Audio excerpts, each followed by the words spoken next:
Hello. Hey, How are you? good. Just tired today. Oh, well, that's expected. Yes, and this weather, I tell you what, ugh, the rain just brings me down. Right. Like all I want to do is just sleep. Yeah, and then being trapped inside with my children all day. Oh, no. I'm like, y'all need to let's get out. If there's any break in the rain, we're getting out. Been good though. It's a good day. When do you head for Miami? I go Monday. We leave first thing in the morning. What's our flight? I think it's 7 in the morning Oh my goodness, yeah. It's flying out of Lexington or somewhere else. out of Louisville. Well, that's not bad. Yeah. Well, fun. I've never been to Miami before, but my husband went there for a work trip. So Oh, okay. yeah, but I'd like to go sometime. It sounds like a fun place. My uncle lives there. He's Oh, like okay. 1 block away from South Beach. Oh, hey. Yeah, so this is the baby of my dad's side of the family. And my uncle is like 16 years older than me. Oh, okay. It's kind of like a big older brother, kind of, Yeah, instead of yeah. uncle. Yeah. That'd be fun. So it's going to be fun. That's what you need. Yes. Just a little getaway. Yeah, absolutely. Hello, Mr. Anderkin. How are you? Doing good. How are you doing? I'm doing well. Having a good summer so far? Been busy. Been a blitz interviewing, less interviewing than we've ever had to do before. So I think that speaks volume for the culture of our building. But it's just trying to get it all done before I go on vacation. Hi, Shelly. How are you? Hi, Santiago. Crazy. You? Crazy.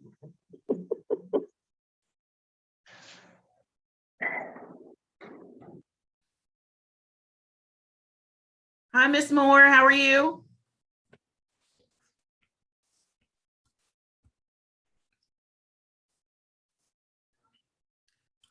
I understand. Hello.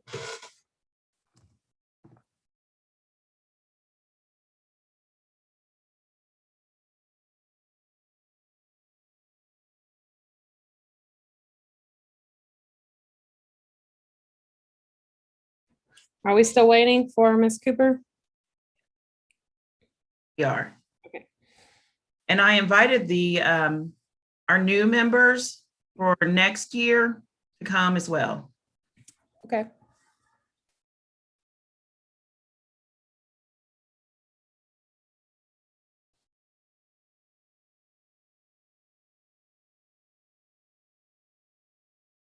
Let's see, 1, 2, 3, 4, right? We just need 4 for a quorum. Yeah, I think that's right. 4 for a quorum, including me.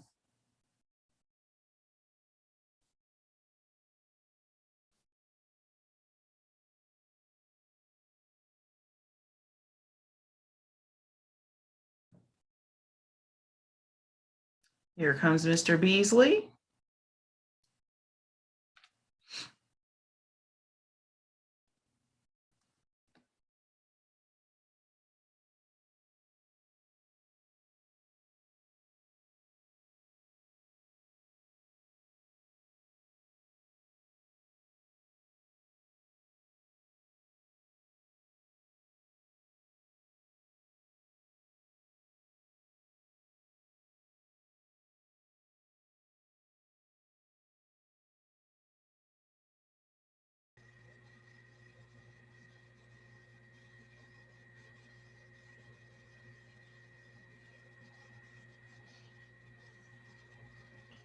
Hello, Mrs. Mormon. How are you? I'm good. How are you?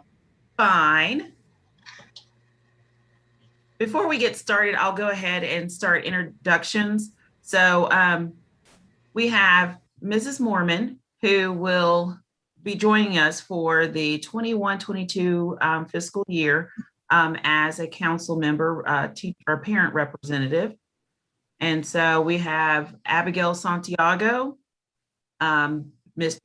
Lee, and Shelley Albright, who will be our teacher representatives for next year as well. We have Mr. Anderkin, who is an outgoing parent, and I appreciate your service, sir. I don't know. You're very welcome. Glad to be on the board. I learned a lot. And we have Ashley Sear, who is an outgoing teacher rep.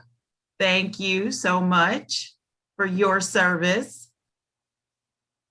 And we have Miss Cooper, who will be an outgoing parent as well. She is going to be serving at Bryan Station High School, I see. So thank you for your participation and support this past year. And we have Mr. Williams, who is a parent rep who will be serving this year as well. Hello, Mr. Williams, how are you? I think he's still joining us. Ms. Kirby, you've made this very smooth through this crazy year. So I just wanted to thank you for that. I know it's been pretty hectic with this Zoom stuff. So, well, thank you, Mr. Anderkin. I appreciate that. Okay, so Mr. Williams, can you hear us? Yes, I can. Okay, we were just going through, I was just going through and introducing everyone. So this is Mr. Williams, and he is going to be our new parent rep for the 21-22 fiscal year. And Ms. Cooper is joining us. I think she's working on some stuff, but I was just letting everybody know. So we have Mr. Williams, Mrs. Moorman are our two parent reps. And then we have Mr. Beasley, Ms. Santiago, and Mrs. Albright will be our teacher reps, and myself. And then we have Kathleen Moore, who is our secretary, and she is our registrar at the school. And we have Ashley Sear, Mr. Anderkin, and Ms. Cooper, who are our outgoing representatives from this past school year. So the time is now 5:01, and we will call this meeting to order. And I'm going to share my screen. I'm trying to get snazzy and jazzy with, wait a minute, that's not it. All right, hello. Hello, how are you? Good. Running from the office to the kitchen.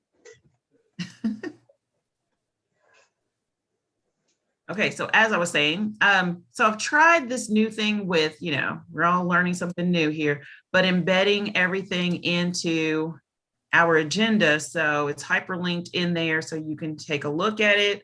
And we can pop it up on the screen.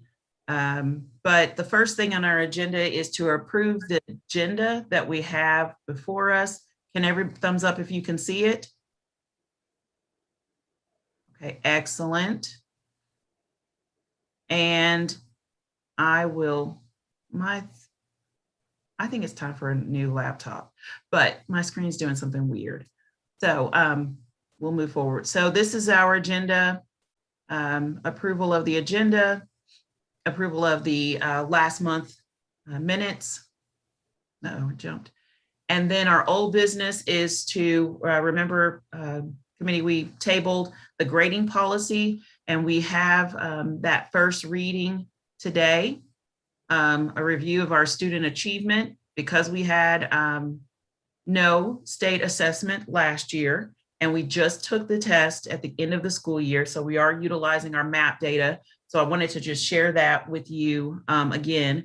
And then our new business is ESSER funds, and I'm going to do the overview so that you are aware of it, and then just share with you what is on our proposal for the district to approve. It has to go to my chief first, and then Once he gives his okay, then we can move forward with that. But that's what's on there. And then also an overview of the budget year to date. We will go into closed session to discuss personnel. We have done some hiring in the past couple of weeks. And then we have other business, just reminders about council training, transition, background checks for parents, parent members on the council. And then just an overview of our school risk assessment report. And then we have public comment and then adjournment. Okay.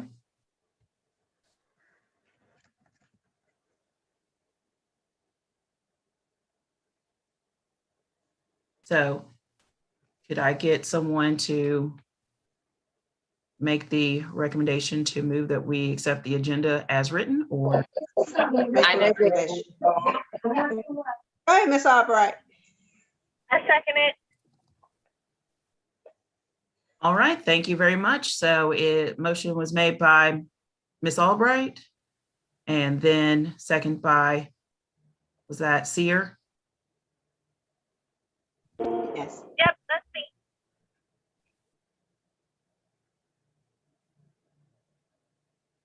Okay, sorry, had to respond. All right, so the next thing on our agenda is to look at our SBDM minutes and review those and then approve them. If I could open it.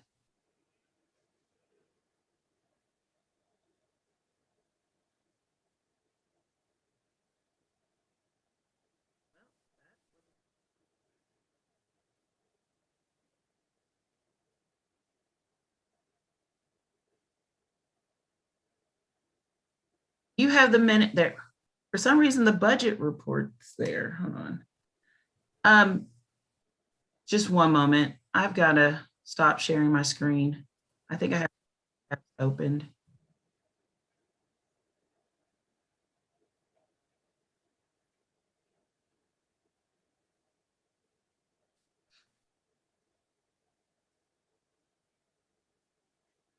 Do you have the minutes, because Ms. Moore, because for whatever reason, when I hyperlinked it, it did the budget twice.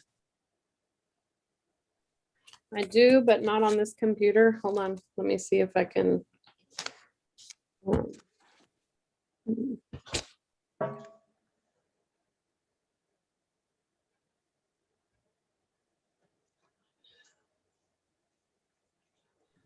Can I email it back to you? Would that work?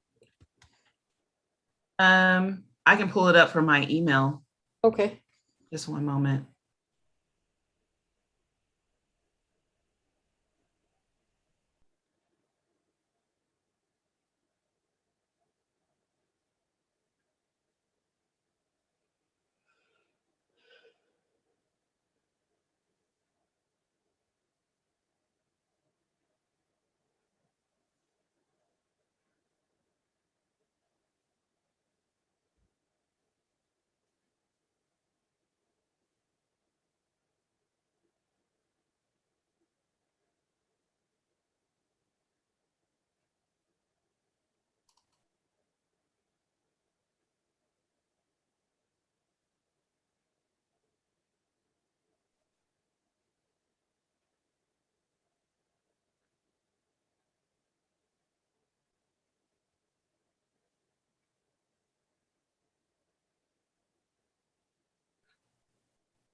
Okay, I think I'm sharing my screen.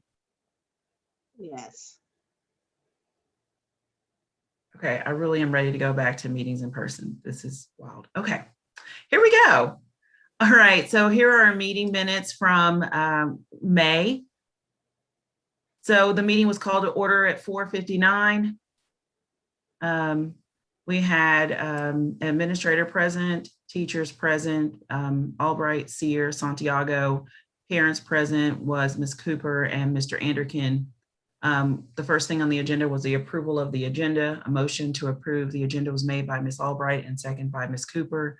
We had the approval of the April 14th SBDM meeting minutes by Ms. Cooper and second by Ms. Seer. Old business amendment to the bylaws about virtual attendance update. SBDM decided in March that we would finish out the school year for the 2021 doing SBDM meetings by Zoom. We don't have to put attending virtually in the policy at this time. The verbiage was interpreted to be best effort. So if all were in agreement to have the meeting virtually, it would be possible. New business, Title I, district set aside consultation for the 21-22 school year was read and then approved as written. The proposal was made a motion by Ms. Albright, and then Ms. Santiago seconded. And all were in favor of approval, the minutes as written. Nope, that should be not the minutes, but the district set aside. School achievement report and data benchmark. So at that time, I shared with the committee the spring map data review. Ms. Sear, Ms. Santiago, and Mr. Anderkin all spoke to the point that remote learning definitely played a part in the red numbers. So that indicated the lack of growth or regression in math. Ms. Kirby also reviewed the SBDM goals and projections. Policies to review was extracurricular program and parent involvement required for Title I schools. Ms. Cooper motioned to maintain the policy as written for extracurricular programs, and Ms. Albright seconded. All were in favor to keep it as written.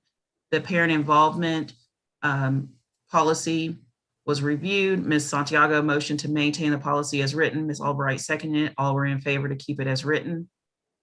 The grading policy revisit, we talked about that and creating an ad hoc committee to take a look at the policy, and then also to take in consideration that the Fayette County Board of Education had approved for all middle schools to move to a 10-point grading system, and that so it could align with the high school grading system that was already in place, and can account formative and summative assessment and take a look at what is being graded, the standards or behavior. Ms. Cooper made the motion to form the ad hoc committee, and Ms. Santiago seconded. All were in favor.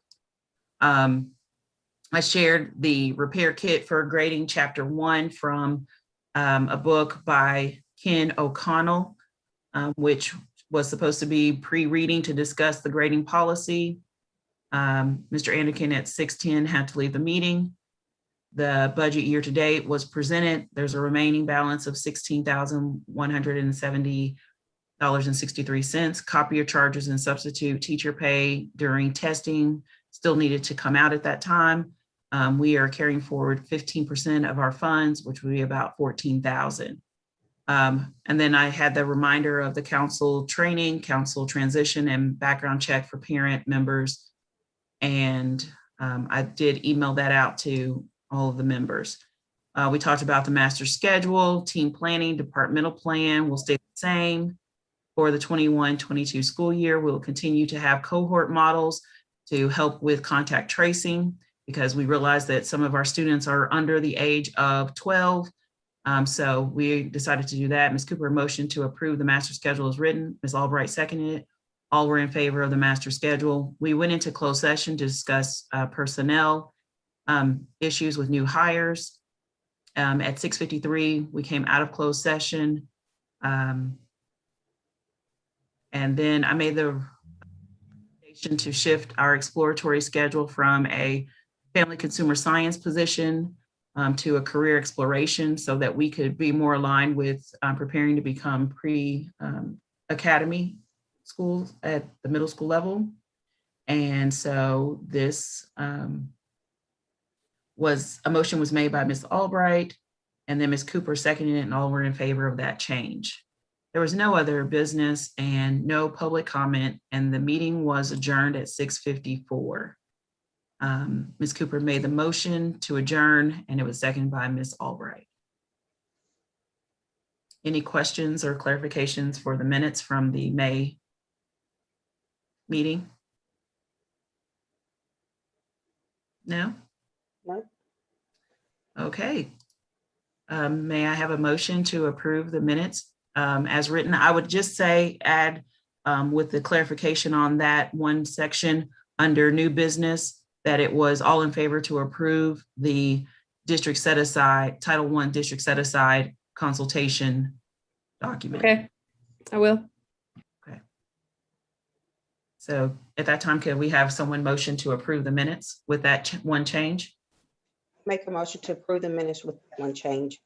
Thank you, Ms. Cooper. Second it.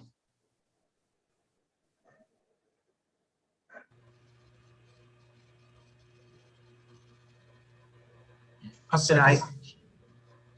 Could I get someone to second that? Yes, I second. I second it. Okay, Seer? Yep. Okay, thank you. Mr. Beasley, we're gonna hold off on new members voting until July, just so that we don't get in any trouble with, members and non-members for the fiscal year yet, okay? Thank you, Mr. Beasley, I appreciate it. Yeah, everybody's on mute. It's kind of hard to click. Oh, I can't see anybody because I figured out that I need to minimize the people, and that helps with a lot. Okay, so all in favor to approve the minutes as written with that one change under new business for the Title I district set aside? Aye. Say aye. Aye. Aye. All those opposed? Okay, the ayes have it. Thank you very much. Okay. I'm going to stop sharing because I cannot see.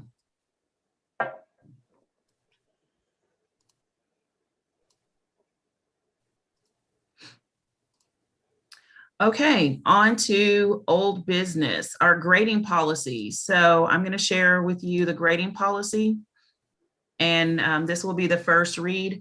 I did it through Google Docs just so you could see the original with the new amendments that were made to it. Okay, can everybody see that? Can you make it just a little bigger?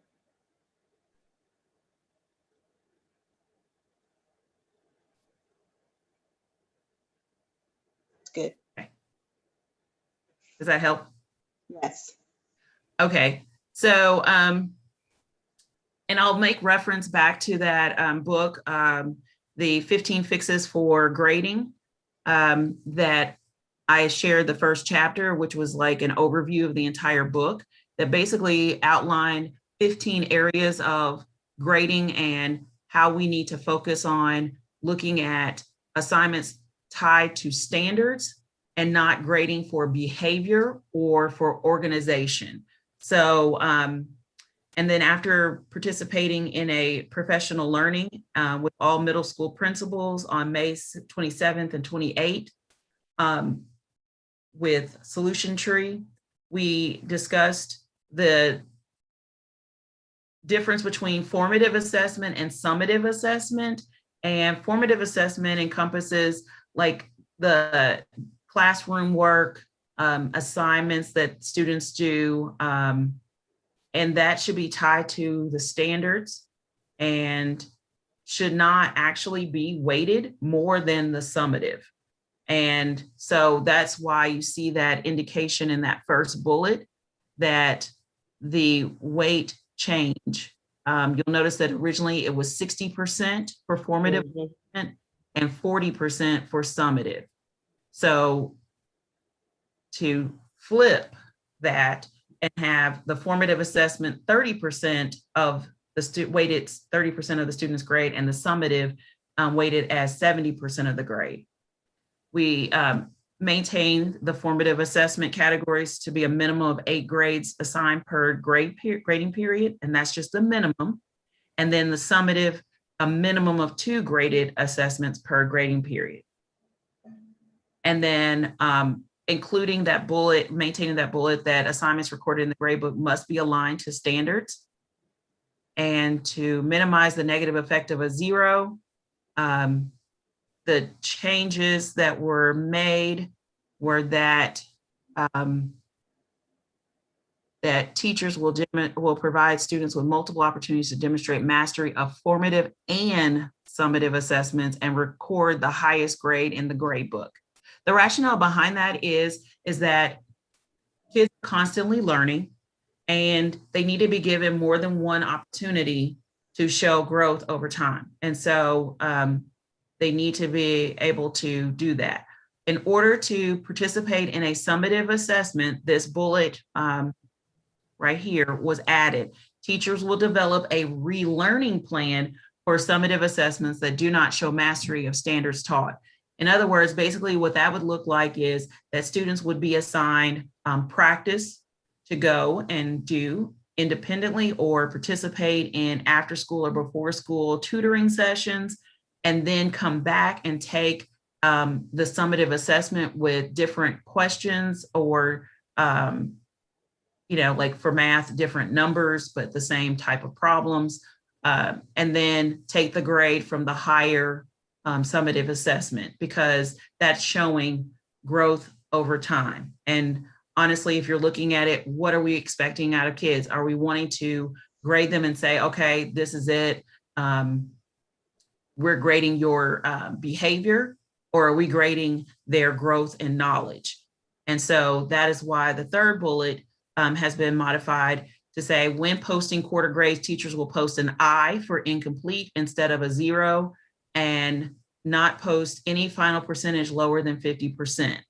So just like what we utilized for this year during the COVID, we realized that providing an I for incomplete, if the students can perform and show us through summative that they have mastered the standards, then therefore we will not give them zeros for formative assessments. So it's hard pressed to say that if a child can perform on a formative assessment, which is at the end of that particular unit of study, and they're able to, let's say a child gets an 85% or higher on the summative, but they didn't do any of the formative. In the past, we have seen kids fail because they didn't do the formative assessments or the homework or the classwork assignments. But then when it came to the formative assessment, they've already showed mastery, but they're still have the letter grade of an F. So we need to rethink as a school, like, what is our focus? What are we grading for? What do grades actually mean? And so we'll continue to expect that all teachers will update their gradebook and Infinite Campus weekly, and not wait until the last week of the grading period or the quarter to inundate with grades. And we maintain the definition of what formative assessments are, but we did make some changes because we felt like that this wording was confusing for teachers, because in the past, when administrators are reviewing grade books, we're seeing grades for like reading charts or reading logs and giving notebook grades. Well, notebook grades are actually just an organization. So if a student has their notebook and they have all of the parts, then they got a passing grade. But is that really assessing the standards, or is that assessing organizational skills? So we felt like that would be necessary to remove notebooks, the reading goals, because when you have various reading goals, is that equitable to all students? Is that assessing the standards, or is that assessing the ability to grow at exponential rates? Then we also said to remove exit slips and bell work and homework. And instead of calling it homework, we would do like work or practice completed in class and quizzes, to add that as opposed to having the other items listed. And then with summative, it stayed the same, nothing changed when it came to the application portion of it, but just knowing that it entails the final draft of writing assignments, completed projects, and end of the course assessment, or including end of unit assessments. Any questions so far?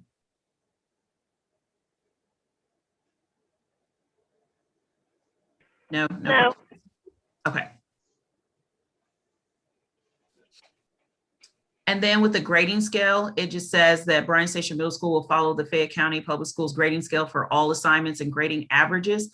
And that is one thing I just highlighted that to indicate that the Fayette County Board has approved that all middle schools will shift to the 10-point grading scale, and that is 90 to 100 is an A. So it's pretty much the same thing that we had when we were in college, so that students who take classes at the high school level, like in 8th grade, we have students that take geometry and an elective class, and they were on a 10-point grading scale there, but then they were coming back to the middle school and they were on the previous grading scale that we were using, which was 100 to 92 was an A. So that shift has been made, and so it'll go into effect at the beginning of this school year.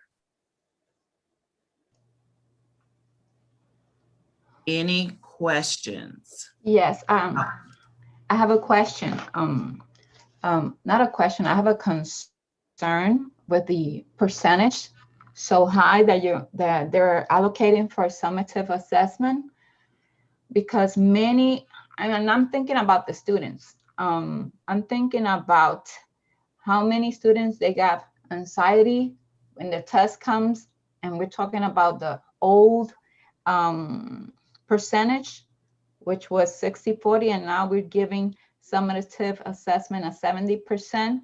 So I'm thinking that that will not benefit all these students that they get anxiety or they're not good performers when they're taking testing, because if in 2 tests, it will determine if they will pass the class, that will not be in the benefit for them.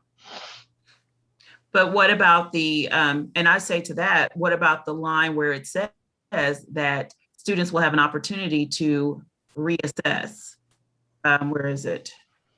Okay, so they will have opportunity that they usually have opportunity when in regular time before this done, but 70% I think is too high, because if it's a minimum of 2 tests, so that means that 2 tests will determine if that student will pass a class. And then if the formative is only 30%, that means if the student doesn't want to do it because it's only 30%, so they will not do it and they will not practice in whatever subject they were attending. So I don't know if the numbers are too high for summative, and the formative, which is the one that you're always checking if they're learning, they're understanding, if they're doing the work. So because if they don't understand and they don't work and they don't practice, how they're gonna be doing the assessment, you know, the summative assessment. I don't know if you understand what I'm trying to say. I do understand what you're trying to say, but I would say to that, like, that's why we included the relearning plan for the assessment. So if the student is not showing mastery of the standards that are taught during that unit, then they will have the opportunity to do the relearning plan. So therefore, they will have to go and do evidence of practice prior to taking the summative again. So, okay, the other thing that I see that a student cannot do any work at all in formative assessment, and that student takes those 2 tests, and then we give them the opportunity to take those 2 tests, and he has higher grade, he will pass us the class the way it's written, because 70% he will pass the class. But even with a that's 65. assessing. So if you're so for the summative assessment, if you are assessing the standards for that unit and a child passes the summative assessment, then that shows the child has mastered the standards for that unit. Mm-hmm. So they have every right to pass that grading period. No, I understand. I understand what you're trying to say. I understand what I see the document in the screen, but I think is not in the beneficial of the students, because it's way too high, the summative assessment, 70%. I don't understand.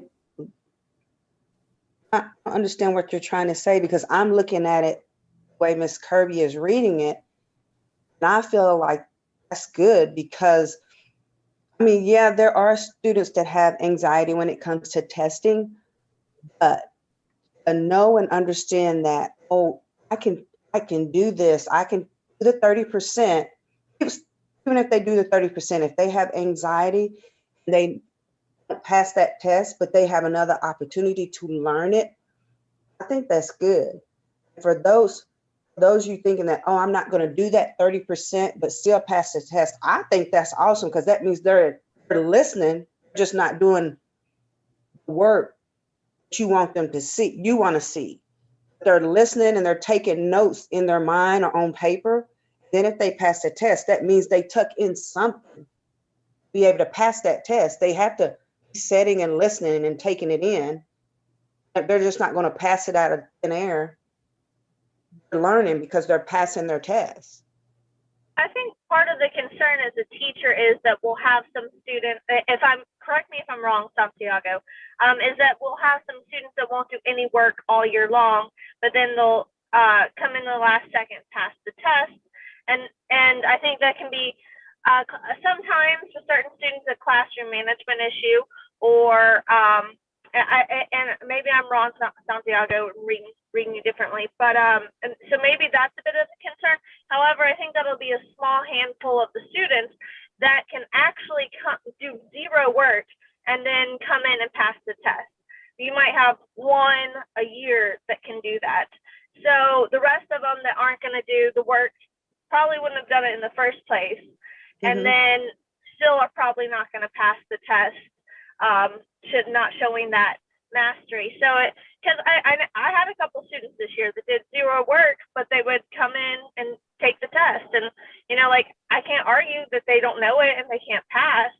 And I know it's different when they're in a classroom setting, but they're gonna have to, at some point, these kids are gonna have to learn too, like, if I want to get better at this stuff, I am gonna have to do the formative assessment so I can pass the summative type stuff. Is that sort of what you're thinking, Santiago? Yeah, yes, I was thinking that, and also this benefits more the students that are high performer.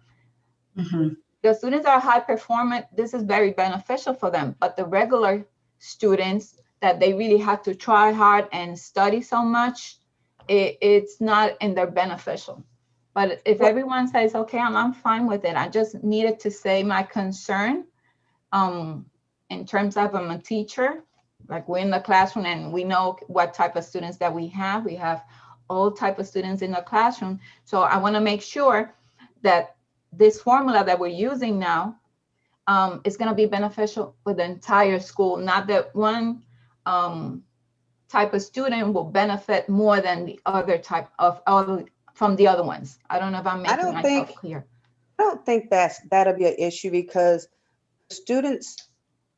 every student is different in their own way. They learn differently in their own way. Some students, it may take them, if one student gets it in a day, it may take another student 2 days. But this is basically piggybacking off of what they're doing in high school. Because in high school, they do the same. You have to be prepared. The only way to get prepared is to start doing it. And I think this is awesome. As a parent, I'll just chime in. I know I'm not actually on the committee yet, but just as a public voice, I tend to agree with Senora Santiago that the summative seems high. I understand the reasons behind it in the high school, but these are middle schoolers and they are figuring it out. They're not maturity wise or not, high school yet. So I feel like middle school is a way to get them ready for that, and to put so much on the summative. They're not going to learn that by doing the formative is going to help them do better in the summative unless they have practice with that and they see the results. So, if they get the knack of doing all the daily work and realizing that is helpful in the end, I see that as a benefit in the long run, in training them to do their daily work and to be organized and keep up with the stuff they're learning. As a parent, speaking as a parent, I see both of you guys' position, but as a parent and what I've seen also working in the school, I think they're going to get the practice for the test. You're not just going to go in and start doing a test that day. You're going to be doing work up to that. It's just kids are learning a different way than all of us have learned. I mean, take this pandemic, for instance. They were at home, learning at home. A lot of the kids did an awesome job. And I know in the end, some of them may have gotten tired, but the point is, I'm not saying we're preparing them for high school. We're preparing them to do what they need to do as a student. And I don't think that's high at all. I don't I mean, because like it's right there, relearning the plan. If they fail the test, that's showing you what they know.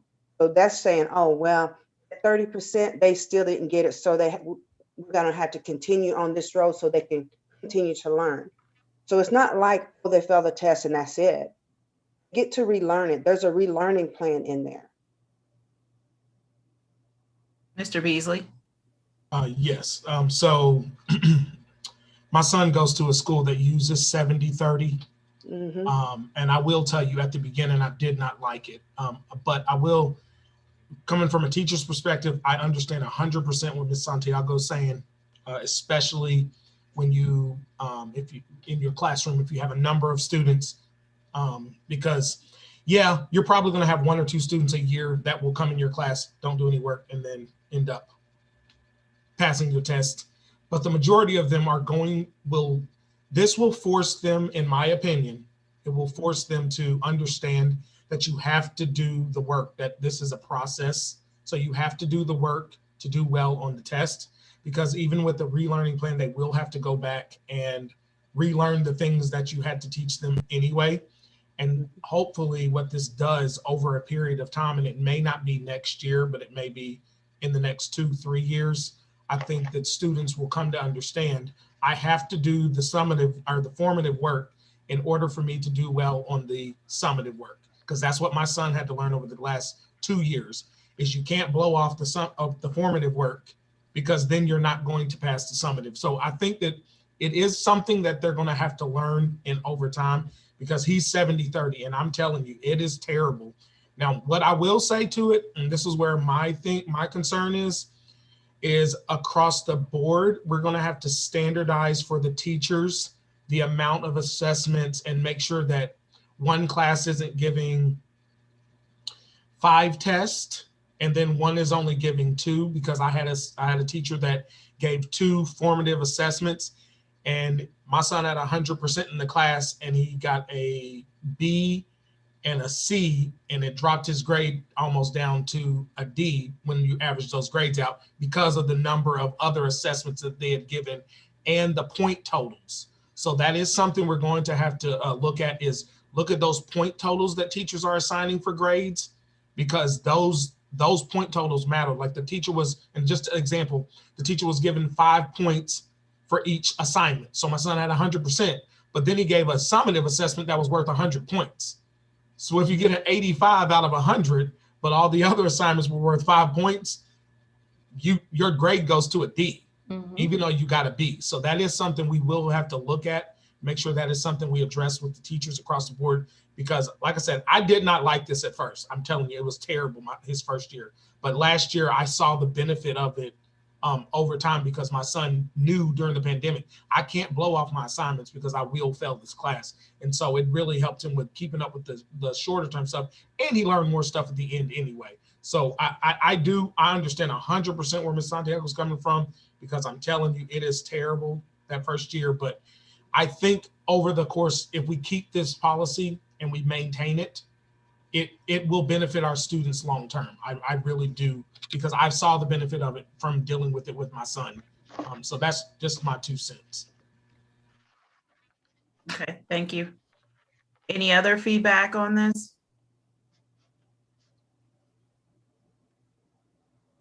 Okay, so would it benefit? I'm gonna be honest with you. I have a hard time, and in the past 4 years, I've had a hard time looking at this after being in the classroom for 15 years and how formative assessment weighed more than the summative. Like, I felt like it should have been reversed. So, I mean, originally it was 60-40. So what if we flipped it and made it 60, formative is 40% and summative is 50.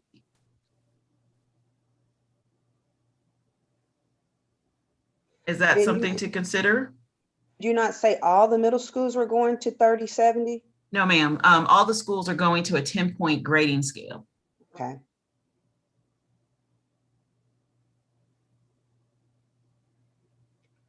I don't know.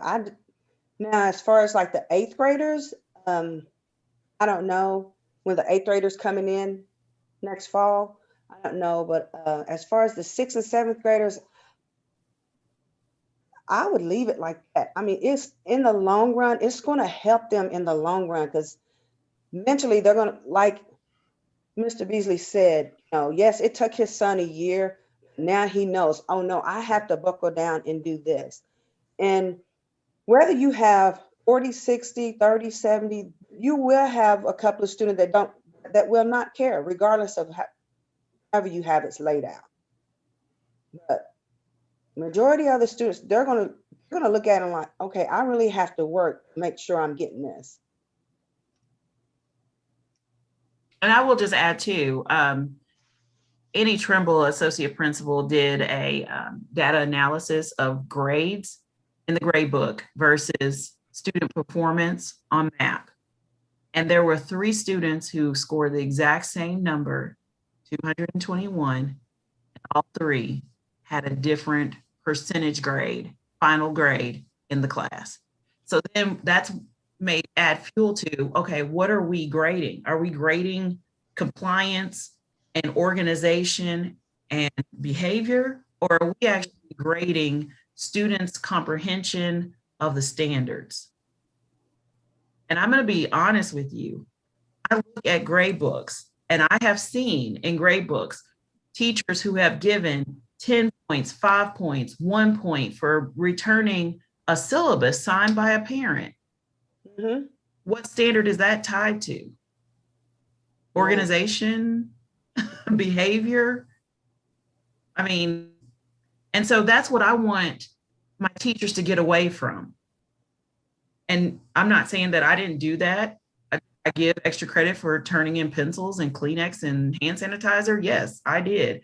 Was I right in doing that? No, because you learn and you do better. And we need to assess what the students know, because I think it's giving some students a false sense of mastery and families a false sense of mastery when they go and they do a universal benchmark assessment like MAP, and they're performing below benchmark where they need to be for their grade level, and then they have 100%. I mean, we're starting to get better, because it used to be we would have kids that were performing at like the low 200s, 185, 195 RIT score, and they would have like a 95 or 100. So we were just giving kids grades to make it look good. They showed up, they were quiet. So we've started to get a little bit better than that. Or, we still have a case of where we have some teachers that grade based on behavior. So if you show up, you're compliant, you don't have an issue, they're like, oh, we're going to curve that grade and give them more. If this kid's a problem, then I'm going to kick them out of class. They're not getting instruction, and then they're not able to do the formative or even ascertain the knowledge in order to master those standards. So to decide that percentage, they took a study, or that's been done in some other place that they see is effective. So when the team that they met to determine what would be the percentage, that was based on, or how they based the 70 and the 30. It was based on other research that formative assessment should be weighted less than summative, and then looking at other school systems that had done that as well. with the same demographic of us, you know, that type of data? Yes. Okay.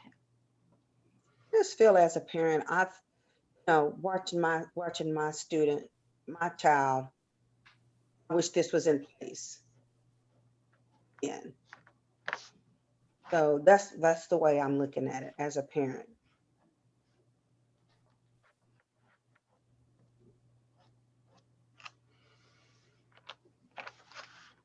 Okay, so it sounds to me like we need to take this back and continue to look at the percentages, correct? Well, it's a concern that I have thinking about the students. I think if we're going to switch it, we might as well just go ahead and switch it to the 70-30. I think you should leave it like that too. Versus, slowly ripping the Band-Aid off versus going ahead and just doing it. Yeah, I think you should leave it at the 30-70 too.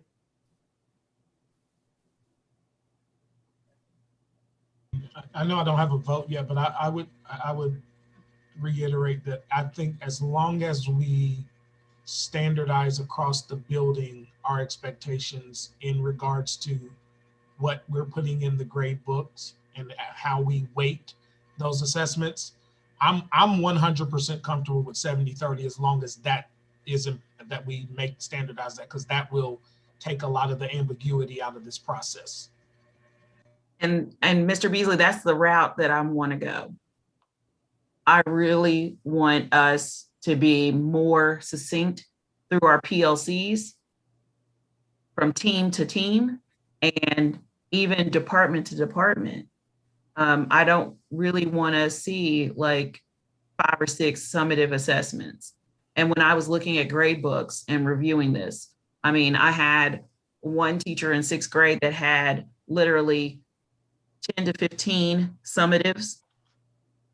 And I didn't know if it was an issue of not understanding the difference between a summative and a formative, but they had 10 to 15 summatives in the grade book and only had like maybe 2 or 3 formatives. And so we had conversations, and it still happened even after we came out of, remote learning. It was still happening. And I was like, I'm kind of confused what's going on here. And so, I mean, I just felt like we need to be clear, and we need to be succinct, and we need to do that through professional learning communities. And so as a school, we're going to be working with Solution Tree to improve in those areas. So do we leave it? I would leave it. I vote to leave it. Okay, I'm going to stop sharing so I can see everybody's face.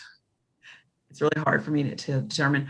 Okay, so could I get a consensus of, do we move forward to a second reading of the policy with the revisions? Are all the indications are going to be taken consideration, like he said, Mr. Beasley, that everything has to be the same opportunity for the kids, like we're not having one weight and other teachers doing something different. No, the expectation is going to be consistency. And that relearning plan also it includes intervention, something special, or what is the relearning plan that is in there? So the relearning plan would consist of, like when you were working in your PLCs and you were talking about common assessments and the students that were not performing at the proficiency level, that you were providing reteaching. And so that reteaching could be in the form of the practice, whether they stay after school and they need intervention working with the teacher, or in the morning with the teacher, or if they're able to go and independently work on a reteach. And then when they prove that they have done that exercise, then they can take that summative assessment, replace that lower summative assessment grade. Because usually students that need help, they need help in all their classes, also that we have to take in consideration that part. Usually the student that's having F in one class usually is having F in another class. So it's a lot of things. Well, we have to be consistent and have those conversations with parents and not wait till the last minute.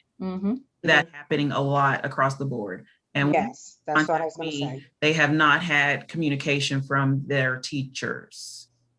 And I'm saying that does still happen in pockets. So we've got to keep that line of communication open. We want to start ESS sooner than later, provide those supports and as well. So can I get a motion to changes and move to a second reading? Make a motion to keep as if move. Anyone still need further clarification? I mean, because we can table this and we can take those notes back. Okay, then could I get someone to second it? I think if you table it, it's going to be the same thing, just going to go back and forth. Ms. Sears said, keep it 30-70. That's just like pulling the, she said, that's like pulling the Band-Aid really slow, go up. So to start that way, I think it'll be much better. Okay, so could I get someone to second it? We had Cooper to make the motion.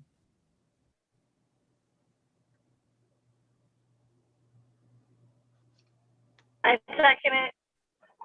Okay, all in favor to move to a second reading? Aye. Opposed? Aye. So she seconded and opposed. No, she didn't oppose. She said, it's just coming in. She's driving. Okay, so we're moving to the second reading of that policy. Thank you. Was that One more all were in question. favor? I was just thinking, does the high school? Yes.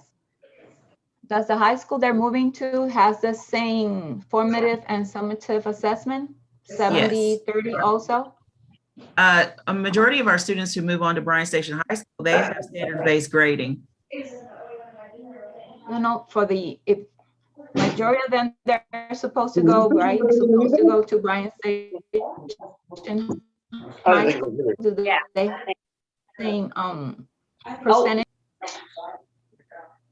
They have standards-based grading.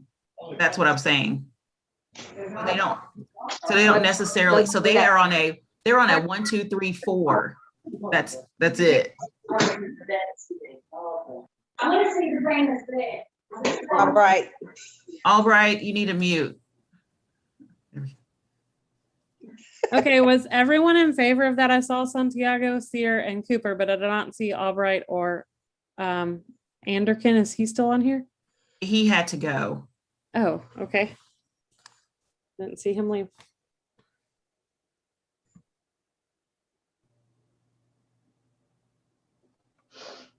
Okay, so next on our agenda is our SBDM goal setting for the 2021 school year. So share this with the council in the fall, along with the staff. And then I went over this with our staff at our last faculty meeting. And so our big rocks that we focused on this year, one was moving our EL population from the ATSI status, and by default, because of COVID, that indication was removed. So yay, we're gonna celebrate. The second big rock was school culture, and third big rock was PLCs. So, and then I'll just share this with you. So we made some lofty goals based on K-Prep, and of course we don't have that data back. We'll get it back in the fall, even though it is not, there is no student achievement attached to state assessment, but we will be getting that data back and looking at it. So the last form of assessment we had was in the 18-19 school year, and this is looking at proficiency and distinguished. So we utilize our MAP universal screener because it gives us a projection of how we may have done if based on the students' performance on MAP for math and reading, how would we do with proficiency and distinguished? So at the bottom of the screen, do I need to enlarge that for anybody? No? Okay. No. So based on the proficiency projection using the spring map, overall the school, like we as a school in 1819 had 57.9%, and we made the lofty goal of increasing to 63.4. So looking only at proficiency and distinguished based on map reading, we were at 55.4%. We were 8% shy of reaching our projected goal. And then it broke it down by EL students and our demographics. So our EL students, there were 5% at proficient distinguished. Our Hispanic Latino population, 45.5%. Of our Black students, it was 37.5%.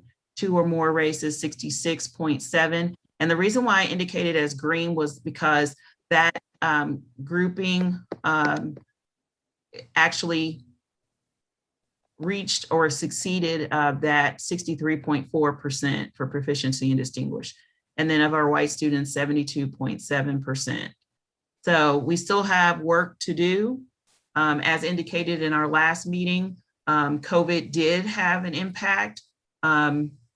And then one of the outliers was the fact that a lot of our students, because the first time they took the test in the fall, we did it remotely, and we only had 260 kids to actually take the assessment out of the 800 students that are enrolled at Bryan Station Middle School. So that was kind of concerning. And then when we came back in person for the spring assessment, we actually were able to capture about, I think it was like 700 students. It was like 690, 700 students. So that was actually better than what we did in the fall. So this kind of gives us a better lens of what we may do on the state assessment.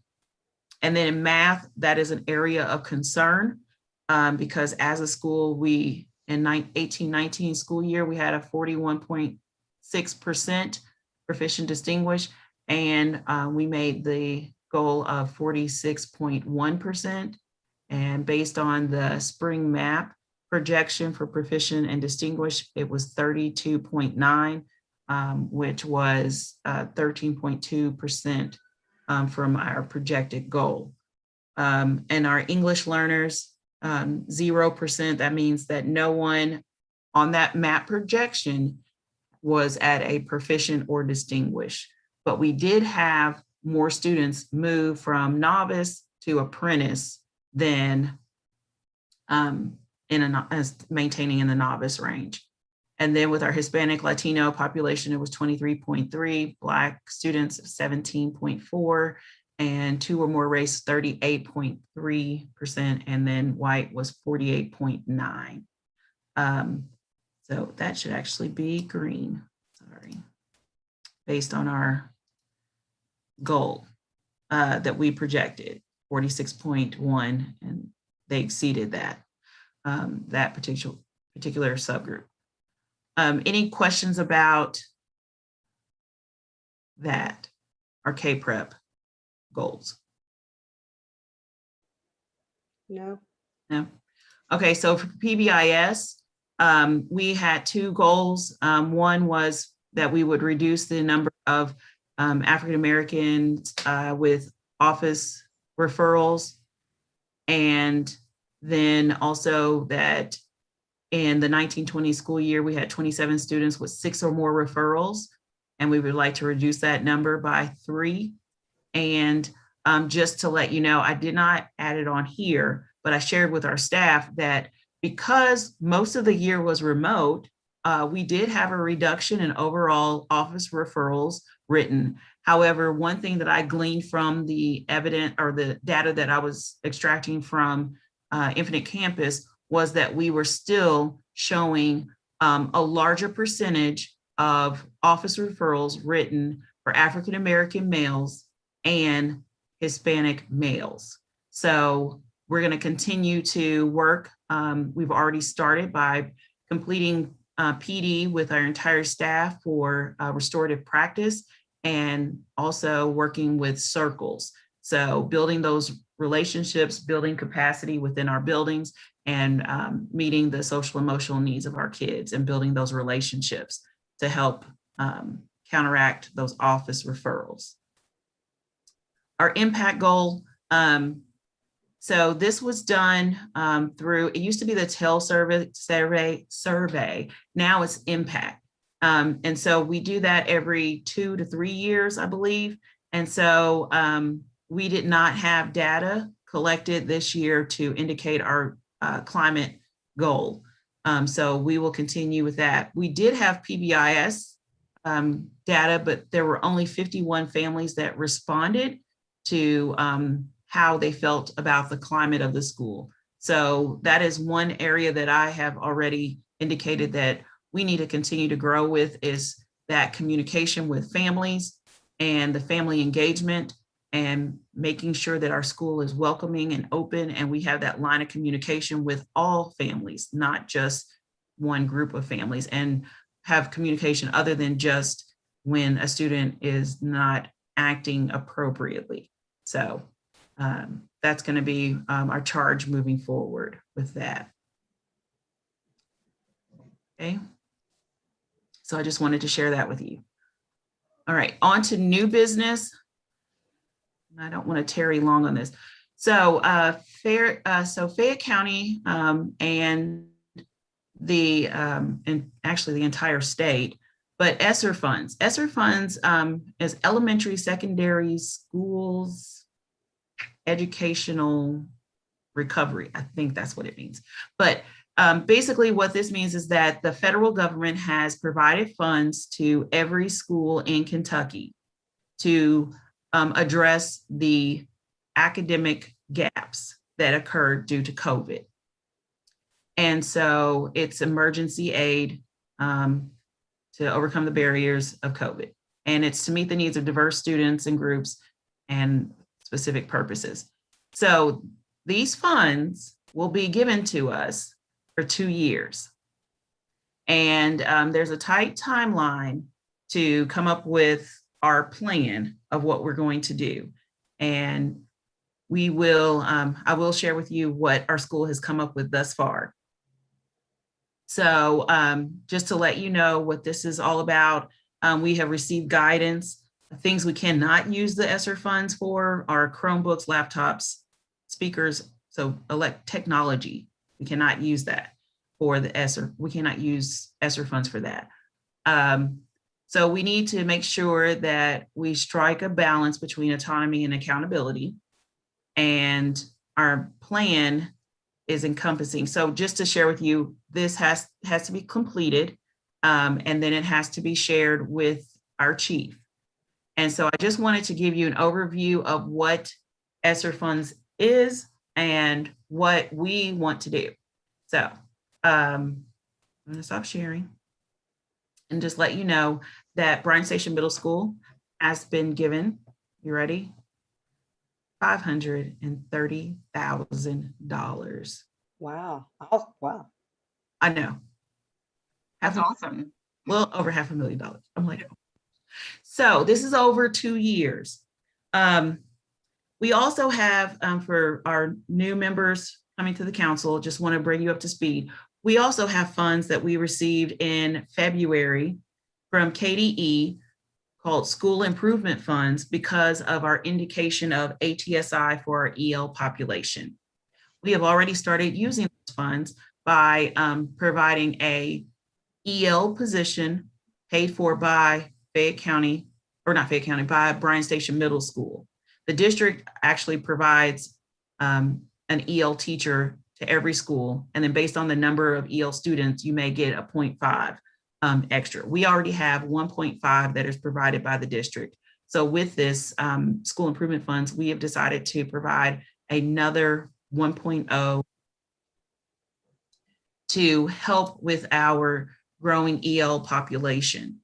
And we are utilizing a co-teaching PSYOP model, kind of mirroring like what we do with special education. So we would have a EL teacher going into a classroom, working with a general ed teacher, providing those supports that are needed during the general ed classes. And we're going to do that for all of the core classes. That is language arts, math, science, and social studies. And then they will also have like a resource class for our students who are EL students that are performing at a 1-2 level for access on WIDA. And so they will receive extra supports, or I would say, let's say like tier 3 level supports through that resource class with their EL teacher. And so we've already utilized funds for that. So in moving forward and looking at what we need to do with our funds, with our ESSER funds, we have decided that we want to focus in on improving our our math scores and growth in that area. So we are partnering with Solution Tree to provide PD and supports on how we can improve. Also with our PLC process, we are going to actually partner with them. And so we're utilizing a lot of our funds because we'll have embedded PD. They will actually have someone from their program to come out and work with us throughout the entire school year. And we also want to shore up our RTI, which is our it's part of our multi-tiered support systems. So it's like every student receives tier 1 support in the general ed classroom. When students are not performing and they need some more supports, then we move to a tier 2. And so that means that they would get a little extra support or a safety net to make sure that they are grasping the concepts that are, or the standards that are being taught in the general ed class. And then after observing those students for a period of time, if they are still not making progress, then we would move to a tier 3 level of individualized, specialized programming for that individual student and their needs. So we need to shore that up because it has been kind of stagnant over the past 3 years. And so that's what we're going to do with those funds, is that we would like to work with our math for the entire school, our PLCs to shore up that with our teachers to make sure that those grading concepts are shared across the building and that we are being equitable with our assignments of points to formative assessment as well as summative assessments. And then we also want to work with our RTI and making sure that we have a solidified plan of how to support students who need more support than just at the tier 1 level for academics as well as behavior. So that's what we have thus far. When we were told as principals to work on this plan, it was to look at what you need, and you may not necessarily know what you need for next year. So they told us just to come up with that plan for the first year. And then as we checks and balances and accountability along the way, then we will determine as a council what we need to add or no longer do for the next year. Oh, almost forgot. And then also our music department, because we want to shore up that, because at the high school, Bryan Station High School, they have station arts.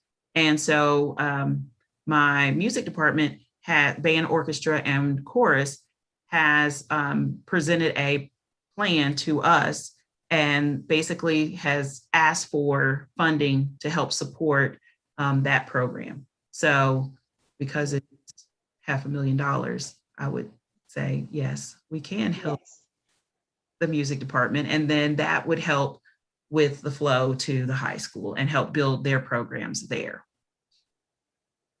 So any questions about ESSER funds and our proposal thus far? Sounds good. Okay. You all just want to get out of here. I know. Okay. So if you have any questions, I will be bringing this back every month. We will do updates and I will share with you, like, this is where we are. This is what's working. and I will share that out with the council every month. So if we're all in agreement with the proposal, so the plan, the big ticket items, we're working with PLCs, RTI, math, and then our music programs. So those are the big four. Yes. Okay. So yes. We have to vote on it. We have to vote know. for approval of it. Are you all okay with? Okay, so between Santiago, Sear, Albright, Cooper, can I get Yes. the motion? I moved the motion to, yes. Okay, could I get someone to second that? I second it. Seer. Okay, thank you. Did you get that, Moore? Okay, all those in favor, say aye. Aye. Aye. All those opposed, say nay. Okay, the ayes have it. All right, thank you. And I will definitely share that plan with you all next month. Okay, so the budget is next on our agenda. And I know it's a little small, Ms. Cooper, I'm working on it, I promise. There we go. Okay, so you always want to look in this corner over here. We started out here, now we're here. See, we wanted to dwindle down as much as possible. Any funds that we do not spend in Section 6 goes back to the district, except for the 15% that we are able to carry over. And so in this column right here, just to let our new members know that when it says Bryan Station Middle School principal, it doesn't necessarily mean that that's my money. Darn. Basically, that goes under things, you can see the different sections. So it's like classified overtime, subs come out of that as well, copier rental, registration fees, etc. And so we have the 1,632 cents remaining in there. We have operations, go to the next page. There's $27.62. And then we were able to get a lot of it spent. I know, Ms. Cooper, you were concerned, but Yeah. this $13,981.40 goes into our carry forward for next school year. And what happens is, so everything that we didn't spend in Section 6 goes back to the district, and then our district person who's over finance around November, December lets us know, hey, you have this carry forward money, and then it goes back into our Section 6 account at that time. And so then we can spend it as need be then. Any questions about the budget? No? Okay, thank you. All right, let's go back to our agenda. Okay, at this time, we're going to go into closed session. I'm going to stop.